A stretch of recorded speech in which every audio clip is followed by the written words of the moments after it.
മറ്റൊരു പ്രധാനപ്പെട്ട വാർത്തകളിലേക്ക് ഡ്രൈവിംഗ് ടെസ്റ്റ് പരിഷ്കരണത്തിൽ ഇളവുകൾ വരുത്തി ഉത്തരവിറങ്ങി. ഒരു MVI ഉള്ള കേന്ദ്രത്തിൽ ദിവസം 40 ടെസ്റ്റ്, 2 MVI ഉള്ളിടത്ത് 80 ടെസ്റ്റ് നടത്താം എന്നിങ്ങനെയാണ് ഇളവുകൾ വരുത്തിയത്. ടെസ്റ്റിന് ഉപയോഗിക്കാവുന്ന വാഹനങ്ങളുടെ കാലാവധി 15 വർഷവുമായി ഉയർത്തി. ഇപ്പോൾ വാർത്തയുടെ വിശദാംശങ്ങളുമായി വിഷ്ണു കരുണാകരൻ തിരുവനന്തപുരത്ത് നിന്നും ചേരുന്നു.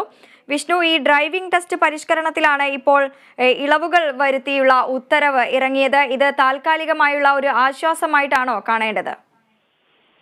ബൃന്ദ, നേരത്തെ തന്നെ ഇത്തരത്തിലുള്ള ഒരു വലിയ പ്രതിഷേധം ഡ്രൈവിംഗ് ലൈസൻസുമായി ബന്ധപ്പെട്ട് നടന്നിട്ടുണ്ടായിരുന്നു. ഡ്രൈവിംഗ് ടെസ്റ്റിൽ ഇളവുകൾ വരുത്തണമെന്നുള്ള ആവശ്യം ഡ്രൈവിംഗ് സ്കൂൾ ഉടമകൾ മുന്നോട്ട് വെച്ചിരുന്നു. പലതരത്തിലുള്ള ബുദ്ധിമുട്ടുകളാണ് അവർ ചൂണ്ടിക്കാട്ടിയിരുന്നത്. പ്രധാനമായും ഡ്രൈവിംഗ് ടെസ്റ്റുകളുടെ എണ്ണം 40-ൽ താഴെയാക്കി ചുരുക്കിയിരുന്നു. അതിന്റെയാണ് വലിയ രീതിയിലുള്ള തിരിച്ചടി നേരിട്ടത്. അതിനുശേഷം പ്രതിഷേധത്തിനൊടുവിൽ ഗതാഗത മന്ത്രിയും ഡ്രൈവിംഗ് സ്കൂൾ ഉടമകളുമായി ചർച്ച നടത്തി.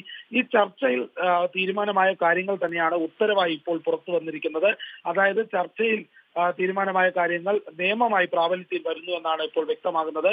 അതായത് ഒരു ദിവസം 40 സ്ലോട്ട് വരെ ടെസ്റ്റിനായി ഉപയോഗിക്കാം. കൂടുതൽ ആവശ്യമുള്ള ഇടങ്ങളിൽ 80 സ്ലോട്ട് വരെ ടെസ്റ്റിനായി ഉപയോഗിക്കാൻ സാധിക്കും. അതോടൊപ്പം ഉപയോഗിക്കുന്ന വാഹനങ്ങളുടെ കാലാവധി 15 വർഷമായി ഉയർത്തിയിട്ടുണ്ട്.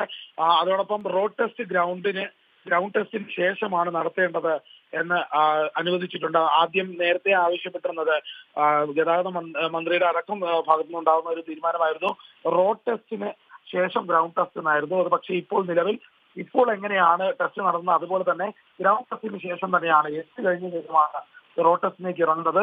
അതോടൊപ്പം തന്നെ ഇരട്ട ക്ലച്ചും ബ്രേക്കും ഉള്ള വാഹനങ്ങൾ ഉപയോഗിക്കാൻ പാടില്ല എന്നുള്ള കാര്യം പറഞ്ഞിരുന്നു. പിന്നീട് ചർച്ച ചെയ്ത് വ്യക്തമാക്കിയതാണ് ഇരട്ട ക്ലച്ചുകളുള്ള വാഹനം. അതായത് ഡ്രൈവറായി പരിശീലിക്കുന്ന ആൾക്കും പരിശീലകർക്കും ഒരുപോലെ ക്ലച്ചും ബ്രേക്കും ഉപയോഗിക്കാൻ പറ്റുന്ന രീതിയിലുള്ള വാഹനങ്ങൾ നിലവിലുണ്ടായിരുന്നു.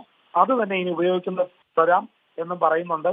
ടെസ്റ്റ് വാഹനത്തിൽ ക്യാമറ ഘടിപ്പിക്കണമെന്നുള്ള ആവശ്യം നേരത്തെ ഉന്നയിച്ചിരുന്നു. അതും ചർച്ചയിൽ പറഞ്ഞതുപോലെ തന്നെയാണ് ഈ വാഹനങ്ങളുടെ മുകളിൽ ക്യാമറ വെക്കേണ്ട ചുമതല മോട്ടോർ വാഹന വകുപ്പിനാണ്. അത് തന്നെയായിരിക്കും ഇനി നടപ്പിലാക്കാൻ പോകുന്നത്. ഇളവുകൾ ഏതായാലും ഡ്രൈവിംഗ് സ്കൂൾ സംഘടനയുമായി ബന്ധപ്പെട്ട ചർച്ചയിൽ എന്താണ് പറഞ്ഞിരുന്നത് ആ കാര്യങ്ങൾ തന്നെയാണ് ഇപ്പോൾ പ്രാബല്യത്തിൽ വരുന്നത്. വ്യക്തമാണ്. വിശദാംശങ്ങൾ നൽകുകയായിരുന്നു വിഷ്ണു കരുണാകരൻ.